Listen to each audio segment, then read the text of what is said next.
राष्ट्रवादी अजित पवार गटाचे आमदार राजेंद्र शिंगणे यांनी शरद पवार गटामध्ये पुन्हा वापसी करण्याचे संकेत दिलेत। आपण नाईलाजानं अजित पवारांच्या सोबत गेल्याची कबुली शिंगणे यांनी दिलेली आहे।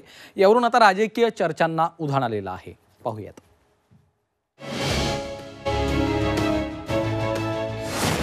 राजेंद्र शिंगणे राष्ट्रवादी शरद पवार गटाच्या वाटेवर।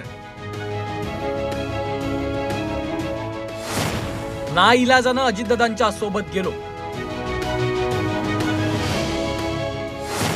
आमदार राजेंद्र शिंगणेंची कबूल। उपमुख्यमंत्री अजित पवार जनसन्मान यात्रेच्या माध्यमातून राज्यभर दौरा करतायत।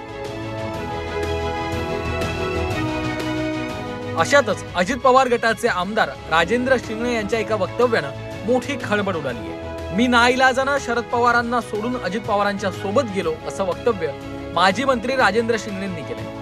जिल्हा बँकेच्या अडचणीमुळे अजित पवारांच्या सोबत जावं लागल्याची कबुली त्यांनी दिली आहे। ते माझ्या जडणघडणीमध्ये, राजकीय जडणघडणीमध्ये मी मान्यच करतो की आदरणीय पवार साहेबांचा त्याच्यामध्ये फार मोठा वाटा आहे आणि हा आयुष्यभर त्या बाबतीमध्ये मी निश्चितपणे ऋणीच राहणार आहे।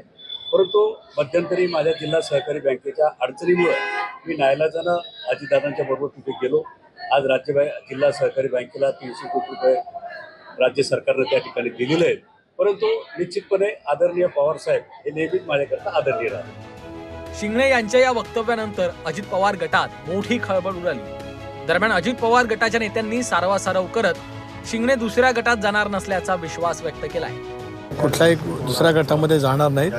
कुठल्या तरी कार्यक्रमाच्या निमित्ताने त्याने विचार गुणगान गायले असे आम्ही पण पवार साहेबांचं गुणगान गाणतो। कुठं आहे त्याच्यामध्ये काय आहे? राजेंद्र शिंगणे जे त्यांनी असं म्हटलंय की जिल्हा बँकेच्या अडचणींमुळे मी अजितदादा पवार गटात गेलो होतो आणि शरद पवारांचं नेतृत्व मी मान्य करतो। माझ्या राजकीय जडणघडणीमध्ये शरद पवारांचाच मोठा वाटा आहे। त्याच्यामुळे त्यांनी आज शरद पवार गटात पुन्हा जाण्याचे संकेत दिले। मी त्यांचं म्हणणंही ऐकलेलं नाही आणि ते जातील असं मला वाटत पण नाही।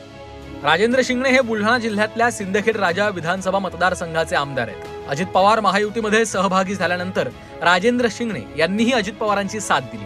आगामी विधानसभा निवडणुकीत शिंगणे यांना त्यांची पुतणी गायत्री शिंगणे या आव्हान देणार असल्याची चर्चा आहे। गायत्री शिंगणे यांना राष्ट्रवादी शरद पवार गटाकडनं राजकीय पाठबळ दिलं जात असल्याचं सांगितलं जातंय।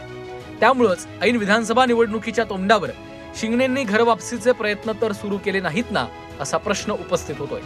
ब्युरो रिपोर्ट झी 24 तास।